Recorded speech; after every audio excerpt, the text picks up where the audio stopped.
Halo semuanya, kami dari kelompok 1 kelas 10-2 dengan anggota Katarina Asidia Dewanto, absen 23. saya Naura, absen 30. Saya Bima, absen 20. Saya Jasmine, absen 22. Saya Margareta, absen 25. Saya Angel, absen 5. Saya Sabella, absen 35. Saya Raisa, absen 33. Selamat menonton.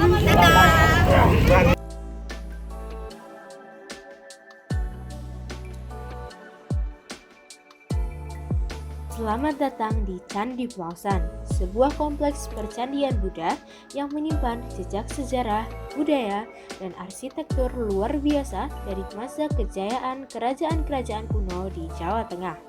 Terletak di Desa Bugisan, Kecamatan Prambanan, Kabupaten Klaten, situs ini terdiri atas dua bagian utama, yaitu Candi Plausan Lor dan Candi Plausan Kidul. Kompleks ini sering disebut sebagai simbol keharmonisan antara dua agama besar pada masa itu, Hindu dan Buddha. Sejarah mencatat Candi Plausan dibangun pada abad ke-9 oleh Rakai Pikatan dari dinasti Sanjaya yang menganut Hindu dan Sri Kahulunan atau Pramodawardhani, seorang putri dari dinasti Shailendra yang beragama Buddha.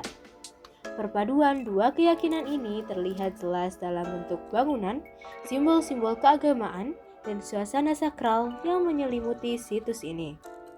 Sejak masa kolonial Belanda, Candi Plausan telah menarik perhatian berbagai kalangan.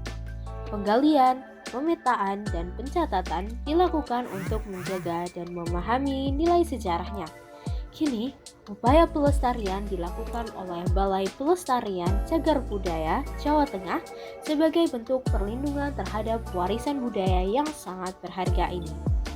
Candi Plausan Lor merupakan pusat utama dari kompleks ini. Di dalamnya terdapat dua candi induk yang berjajar dari utara ke selatan. Masing-masing candi memiliki dua lantai dan dikelilingi oleh pagar. Di lantai bawah terdapat bilik-bilik yang menyimpan arca Buddha dengan panel relief yang menggambarkan kisah spiritual serta ajaran moral. Di bagian luar terdapat patung-patung penjaga atau dwarapala yang mengawasi pintu masuk dengan gagah. Selain dua bangunan utama, kawasan ini juga dikelilingi oleh 58 candi perwara dan 116 stupa kecil yang tersebar simetris membentuk sebuah kompleks keagamaan yang megah. Stupa-stupa ini menjadi simbol dari ajaran Buddha dan pusat meditasi para biksu di masa lalu. Plausan bukan sekedar tempat ibadah, namun juga pusat pendidikan dan pengembangan ajaran Buddha. Struktur bangunan seperti mandapa atau ruang terbuka untuk berkumpul dan berdiskusi menjadi bukti bahwa tempat ini pernah menjadi pusat intelektual dan spiritual di masa lampau. Salah satu keunikan dari Candi Plausan adalah kehadiran dua gaya arsitektur yang berpadu harmonis.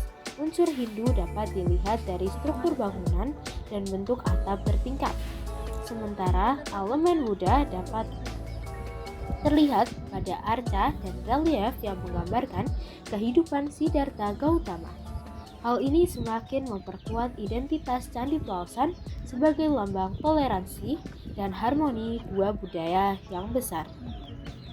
Berdasarkan data, prasasti, dan temuan arkeologis, Candi Plausan digunakan secara aktif oleh komunitas Buddha Mahayana.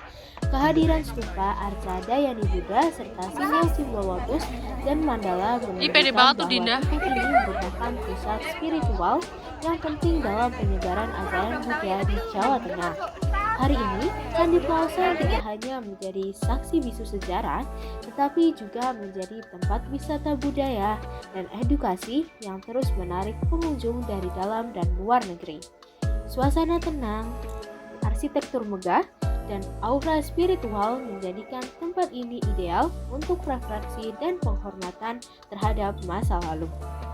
Candi Plausan mengajarkan kita tentang pentingnya hidup berdampingan, saling menghargai perbedaan, dan menjaga warisan budaya, seperti dua candi utamanya yang berdiri kokoh berdampingan. Semoga kita pun bisa hidup dalam keharmonisan dan kedamaian. Terima kasih telah menyimak, sampai jumpa di kesempatan berikutnya.